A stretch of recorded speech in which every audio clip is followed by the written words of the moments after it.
नमस्कार। आमने सामने में आप सभी का बहुत बहुत स्वागत है। आज हमारे सामने हैं जनता पार्टी के प्रेसिडेंट डॉक्टर सुब्रमण्यम स्वामी। डॉक्टर स्वामी, आपका स्वागत। नमस्ते। सबसे पहले मैं आपके अभी इस हफ्ते में एक 9 फरवरी को एक ट्वीट आपने किया था, जिस दिन ये कर्नाटका में जो मंत्री पोर्न देख रहे थे उसका वो पूरा स्कैंडल ब्रेक हुआ कि कांग्रेसी सिब्बल जैसे जो ये सब कह रहे हैं वो ये देखें कि पीसी उज़्बेकीज़ के वहाँ कितना पैसा जाता है। एक क्लैरिफिकेशन के लिए पूछ रही हूँ। सिब्बल ने कहा कि बीजेपी को एंटरटेनमेंट के लिए यही है और कुछ नहीं है। तो मैंने कहा तुम अपना घर देखो। पी चिदम्बरम के बारे बहुत कहानियाँ हैं दिल्ली में, जिसको मैंने वेरीफाई भी किया है। उनके दफ्तरों में महिलाओं का क्या हाल होता है और जर्नलिस्ट जो फीमेल जर्नलिस्ट हैं दिल्ली में उनके साथ क्या होता है। लेकिन आपके अलावा कभी और तो नहीं सुना। किसी और को हिम्मत नहीं है। और एक गलत अंग्रेज़ों के ज़माने से एक संस्कृति चल रही है कि ये पर्सनल मामला है। वैसे महात्मा गांधी ने बहुत साफ कहा था कि सार्वजनिक जीवन में जो हैं उनके लिए पर्सनल मामला वही होता है जो बिल्कुल निजी है, जैसे एक पति और पत्नी के बीच में। लेकिन जहाँ कुछ नाजायज़ है जहाँ कोई राष्ट्रीय सुरक्षा का खतरा है तो वहाँ तो कोई चीज़ पर्सनल नहीं होती है। अब नारायण दत्त तिवारी का पर्सनल था, उसने नाजायज़ एक बच्चा पैदा किया, उसके लिए इतना हुआ। अब चिदम्बरम होम मिनिस्टर हैं और यदि ये बात सच है कि उज़्बेक से वो इंपोर्ट करते हैं अपने कंपनी के लिए, यानी अपने मनोरंजन के लिए और जो भी, तो फिर मैं समझता हूँ कि ये राष्ट्रीय सुरक्षा का सवाल है। एक डायरेक्टली आप एक्यूज कर रहे हैं उनको। जी। Do you have the proof to back it up? मैं प्रूफ के बिना कभी बात ही नहीं करता हूँ और प्रूफ जो मांगते हैं उनको कहता हूँ कि कभी कोर्ट केस बनेगा तो मैं दे दूंगा प्रूफ। बट जो भी मांगे उसको मैं दूं, ये तो ठीक नहीं है। कोर्ट केस से अभी हाँ, कोई केस मेरे ऊपर केस डाल दें उदाहरण, तो फिर मैं उसको प्रोड्यूस कर दूंगा, सबूत प्रोड्यूस कर दूंगा। और मैंने अभी तक कोर्ट में प्रोड्यूस किए हैं। आज तक कोई किसी ने भी जो मनहानि जो केसेस डाले हैं, डेफेमेशन केसेस, एक भी नहीं जीते। जयललिता ने एक बार मुझे वो तो निजी मामला नहीं था, भ्रष्टाचार के विषय में 100 केसेस मेरे ऊपर डाले और एक साथ मैंने सबको रद्द करवाया। और आप शायद खुद खड़े होके। हाँ, मैं तो किसी वकील को रखता नहीं हूँ। आपने अभी जज सैनी के लिए कहा है, 2G का केस है, आपको क्या लगता है कि जज सैनी गलत थे? क्या आप हारे हैं या आप जीते हैं? मैं तो पहली बार भी इस सिस्टम में 3 दर्जे में है हमारी निधि व्यवस्था, उसमें मैं कई बार एक स्टेज में हार के दूसरे स्टेज में जीता हूँ। उदाहरण, अभी सुप्रीम कोर्ट ने लाइसेंसेस कैंसिल करवाए, सैंक्शन पर उन्होंने बहुत शानदार एक जजमेंट दी है। ये दोनों मैंने हाई कोर्ट में हारा था। बिल्कुल हारे थे। हाँ, और सुप्रीम कोर्ट में जाकर जीता। अब सैनी ने जो ऑर्डर दी है इसकी चिदम्बरम के बारे में, मैं क्रिमिनलिटी कोई प्रूव नहीं कर सका, ये तो गलत है। लेकिन उन्होंने जजमेंट में सारी मेरी अपील की बात भी बना दी। उन्होंने ये भी मान लिया कि वो साथ में थे। हाँ, कि दोनों ने साथ मिलकर फैसला किया, ये मैंने सिद्ध कर दिया कि कंपनी जो नाजायज उनको लाइसेंस मिली उनको विदेशी कंपनी को बेचने के अधिकार भी दोनों ने मिलकर दिया। और राजा अपराधी है, अपराधी नहीं है, जिसके चार्जेस फ्रेम हो गए हैं, इतनी एडवांस स्टेज है, और कहता है कि राजा अपराधी है बट ये नहीं है, इसके लिए मैंने कोई प्रूफ नहीं है। इसके लिए तो मैं चिदम्बरम को समन करने के लिए कह रहा हूँ, वो ट्रायल में तय होगी। तो मुझे नहीं समझ में आती इतना होशियार। लेकिन आपने कहा था कि आप पूरे वो पहले उसको पढ़ेंगे। हाँ। और उसके बाद आप डिसाइड करेंगे। मैंने डिसाइड कर लिया कि मैं इसका अपील करूंगा सुप्रीम कोर्ट और इस महीने के अंदर, हाँ, सुप्रीम कोर्ट तक सीधा जाने के लिए मुझे अधिकार है। क्योंकि जो ओरिजिनल ऑर्डर मेरे इसमें दी थी जब मैं पहले गया था, तो सुप्रीम कोर्ट ने कहा था कि ऐसे केसेस में जहां आप ट्रायल कोर्ट से सीधा हमारे पास आने चाहते हैं, हम आपको ये ऑर्डर देते हैं कि आप कोई भी हाई कोर्ट में नहीं जाएगा, सीधा हमारे पास ही आएगा।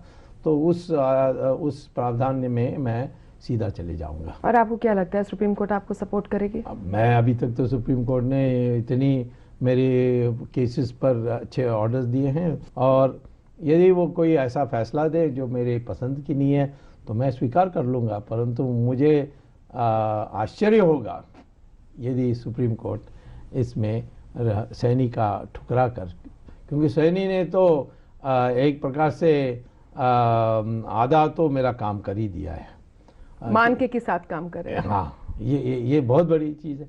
अब मैं इतना ही कहूँगा कि अच्छा ठीक है, मैंने सबूत नहीं दी कि वो क्रिमिनलिटी है तो जांच कराइए, उसको भी अधिकार था। वो भी सुप्रीम कोर्ट ने मेरी याचिका पर कहा था कि ट्रायल कोर्ट तय करे कि सीबीआई की इंक्वायरी होनी चाहिए कि नहीं।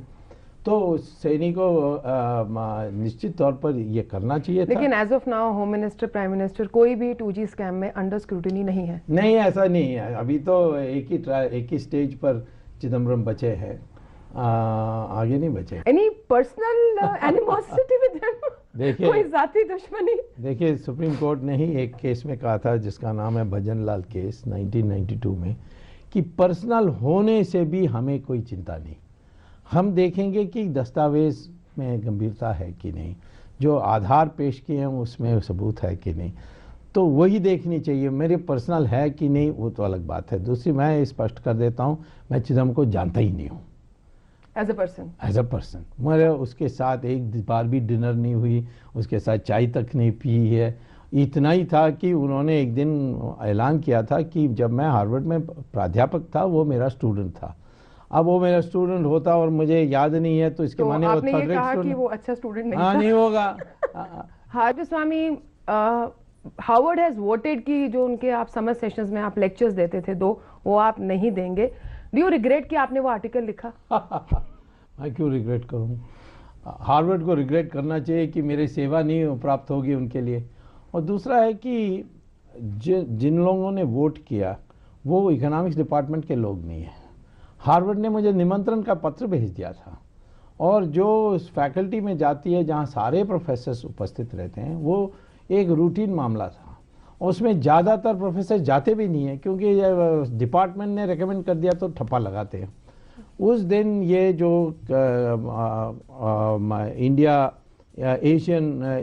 एशिया डिपार्टमेंट और ये कंपैरेटिव रिलीजन डिपार्टमेंट, ये सब लोग जाकर कोरम लगभग 1 या 2 लोगों से बनाई, और मेजॉरिटी वोट, वहाँ भी मेजॉरिटी वोट से उन्होंने रद्द करवाई कि ये कोर्सेज नहीं देना चाहिए। क्योंकि मैंने इंडिया में एक आर्टिकल लिखी। क्या लिखा था आर्टिकल? मैंने एक लिखी थी कि आतंकवाद को समाप्त करने के लिए हमें क्या करना चाहिए। उसमें मैंने कई ऐसी बातें कही हैं जिसको आप आधा पढ़ोगे तो बहुत शरारतपूर्ण लगता है, पूरा पढ़ोगे सिर्फ तो शरारतपूर्ण? और क्या इसमें? उन लोगों ने तो वर्ड्स यूज किए हैं, इंसाइटिंग कम्युनलिज्म। बताएं कोई। इन्होंने जबरदस्ती, चिदम्बरम ने पुलिस को मार मार के 3 पुलिस स्टेशन ने कहा इसमें कुछ नहीं, हम नहीं रजिस्टर करेंगे FIR। फिर चिदम्बरम ने पुलिस कमिश्नर से FIR दर्ज कराई। क्या हुआ उसका? हम तो कोर्ट में केस लड़ने के लिए तैयार हैं। तो ये तो मुझे लगता है कि कहीं ना कहीं सऊदी अरेबिया का पैसा लगी है, क्योंकि सऊदी अरेबिया एक बात मेरी पसंद नहीं करते, वो है कि मैं कहता हूँ कि मुसलमान यदि ये स्वीकार कर लें जो वास्तविकता है, जिसके लिए साइंटिफिक स्टडीज़ हैं कि उनका पूर्वज हिंदू है, तो मैं उनको अपना परिवार का हिस्सा मान करके अपना मुसलमान मानूंगा। और यदि नहीं करेंगे तो इसके माने किसके वारिस होंगे? वो गजनी और गौरी की वारिस होंगे। तो मैं कहा था कि उस पर तो नफरत होगी उसमें। तो इसीलिए मैं कहता हूं कि जो सच्चाई है वो ये है कि हमारे देश में सारे हिंदुस्तानी एक ही DNA के हैं, तो इसीलिए वो मान लें तो फिर हम एक साथ एक परिवार के रूप में काम कर सकेंगे। आपको लगता है कि कश्मीर का सोल्यूशन भी यहीं कहीं छुपा है?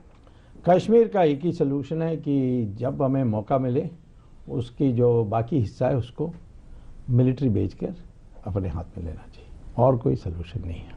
हम लोग चाइना के साथ कभी कंफर्टेबल हो पाएंगे? हाँ, चाइना के साथ दोस्ती करनी चाहिए, लेकिन चाइना की क्षमता के बराबर अपनी क्षमता होनी चाहिए। मतलब आपने एक बड़ा इंटरेस्टिंग पॉइंट उठाया था कि हमारी डिफेंस पॉलिसी और फॉरेन पॉलिसी में चाइना की तरफ एक डिफरेंस होना चाहिए। बिल्कुल, एक्सप्लेन कीजिए। मैं आपको कहता हूं कि अब चाइना ने गद्दार पाकिस्तान में पोर्ट बनाई है, कोको आइलैंड जो बर्मा है वो बनाई है, श्रीलंका में हुमनतोता में बनाई है। तो लोग कहते हैं हमें घेर लिया, तो मैं कहता हूँ तो तुम भी घेरो। तो क्या कैसे घेरेंगे? मैंने कहा निकोबार आइलैंड और सुमात्रा, इसमें से बीच में से मलाक्का स्ट्रेट जाती है जो बहुत जरूरी है। हाँ, उसमें 90% चाइना का कार्गो जाती है।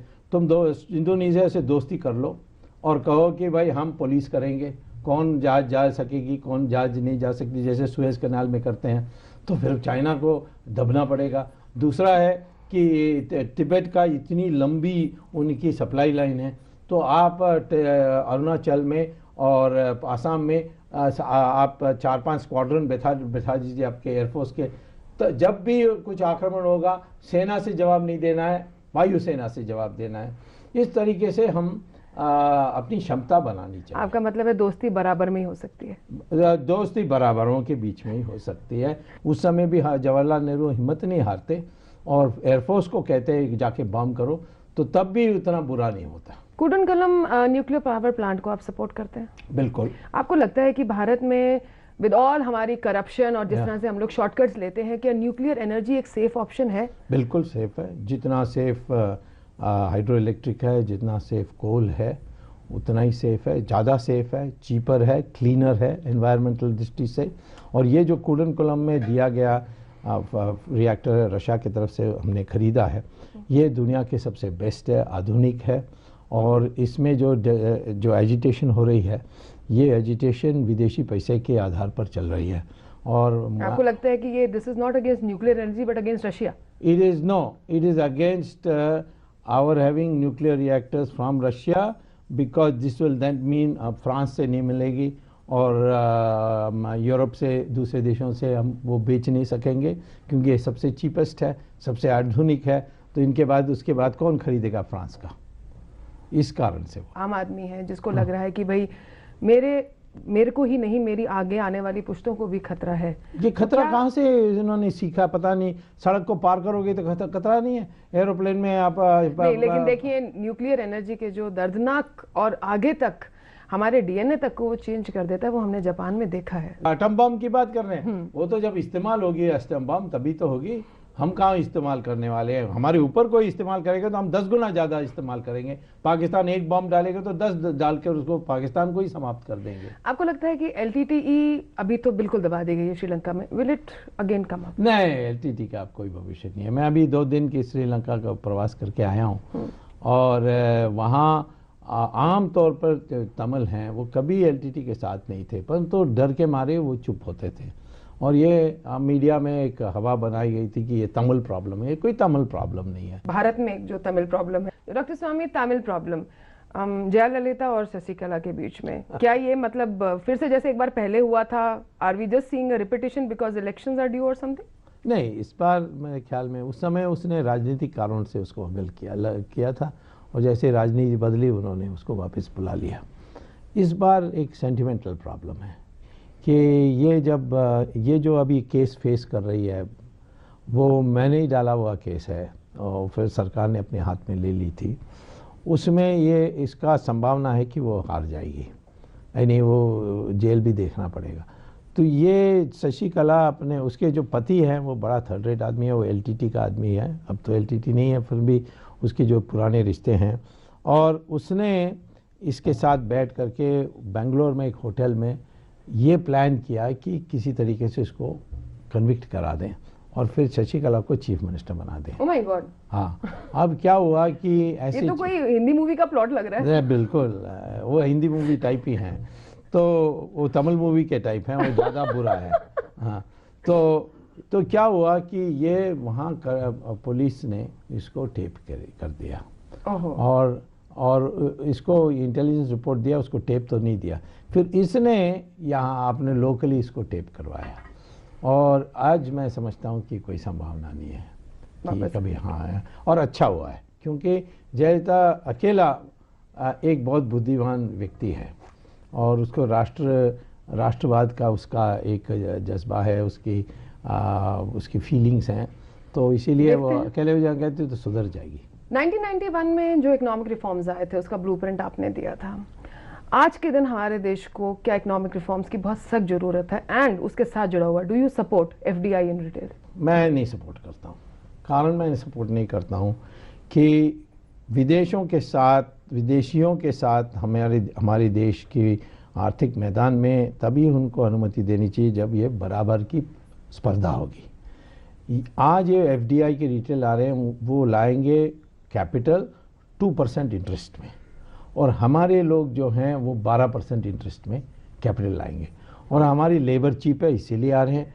तो हमें लेबर में कम्पीट करना पड़ेगा और कैपिटल में मारे जाएंगे। या ऐसे सिस्टम बनाए जाएं कि अच्छा तुम जितना कैपिटल लाना, कितना सस्ता लाना लाओ, परंतु हमारी लेबर को तुम्हारे देश में जाकर हाउसिंग कंस्ट्रक्शन, रोड कंस्ट्रक्शन, इस प्रोजेक्ट में हम वहाँ स्पर्धा में, वहाँ जो टेंडर है उसमें हम कम्पीट करके जीत जाएंगे। तो वो अलाउ नहीं करते, कहते लेबर तो इमिग्रेशन प्रॉब्लम हो गया, तो वन वे ट्रैफिक है। हाँ, और ये लेवल प्लेइंग फील्ड नहीं है। दूसरा है कि आज हमारे देश में ऐसे इकोनॉमिक रिफॉर्म्स चाहिए जिससे एक तो लोगों को तुरंत कुछ हो रहा दिखना चाहिए, और दूसरा है कि उसमें अब कोई सिर्फ डीरेगुलेशन नहीं होना चाहिए, उसमें व्यापक परिवर्तन लानी चाहिए।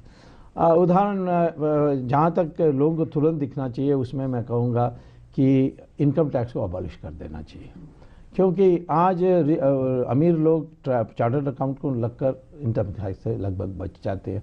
गरीब के पास उतना इनकम नहीं है, वो भी बच जाते हैं। बचती है सैलरीड क्लास। हाँ, वो मारी जाती है सैलरीड क्लास, और वही सबसे ज़्यादा राजनीति में सक्रिय भी हैं, बोलने में, मत बनाने में।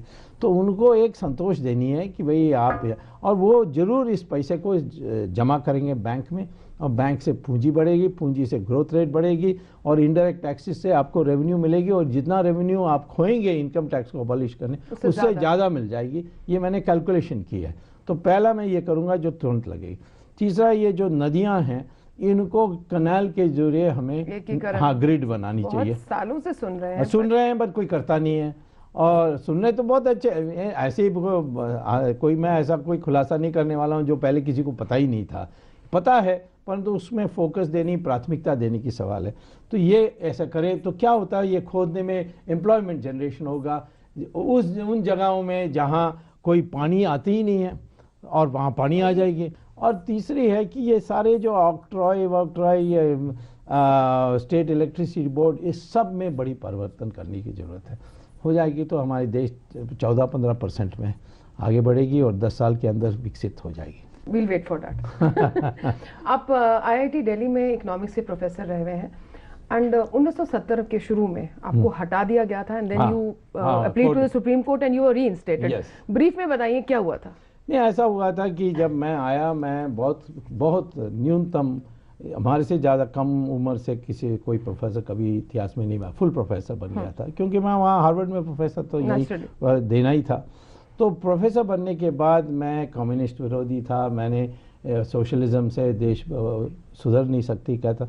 उन ज़मानों में तो यही चल रहा था, और इंदिरा गांधी उस समय बड़ी टॉप में थी, और वो बैंक नेशनलाइजेशन ये वो सब का मैं क्रिटिसाइज़ कर रहा था। तो क्या हो रहा था कि जो विद्यार्थी हैं मेरे क्लास में, तो मैं कुछ नहीं बोलता था, क्लास में तो मैथमेटिक्स, आपको बहुत शौक था बच्चों से बात करने का। हाँ, तो मैं इवनिंग में हॉस्टल चले जाता था। बगल में जवाहरलाल यूनिवर्सिटी है जहाँ कम्युनिस्ट की ब्रीडिंग ग्राउंड मानी जाती थी, वहाँ जाकर हम, और मेरा हार्वर्ड का ग्लैमर, मैथमेटिक्स, ये सारी चीज़ें एक साथ मिल करके कम्युनिस्टों को डराया। और उन्होंने जाकर इंदिरा गांधी की, उस समय एजुकेशन मिनिस्टर भी एक कम्युनिस्ट ही थे, नूरुल हसन, और उन्होंने सोचा कि ये सारा छिपा हुआ, उस समय मैं जनसंघ से मेरा कोई संबंध नहीं था, मैं राजनीति से कोई संबंध नहीं था, परंतु उन्होंने हमारे बदनाम करने के लिए सोच रहे थे कि बदनाम हो जाएंगे, कि इसकी जो सारी विचारें हैं स्वदेशी, एटम बम बनाने का, ये सब जनसंघी, और वो सब हुआ वैसे ही हुआ। और आखिर में मैं जो भी मैं कहता था वही हुआ। लेकिन उन्होंने सब मिल करके मुझे डिसमिस कराया। डिसमिस करने के 4 साल के बाद जनता सरकार आई, और मैं उसी बॉडी का, बोर्ड ऑफ गवर्नर्स जिसने मुझे डिसमिस किया, उसका मेंबर बना मैं, और सारे जो लोग मुझे डिसमिस किया सबको डिसमिस कर दिया मोरारजी देसाई ने।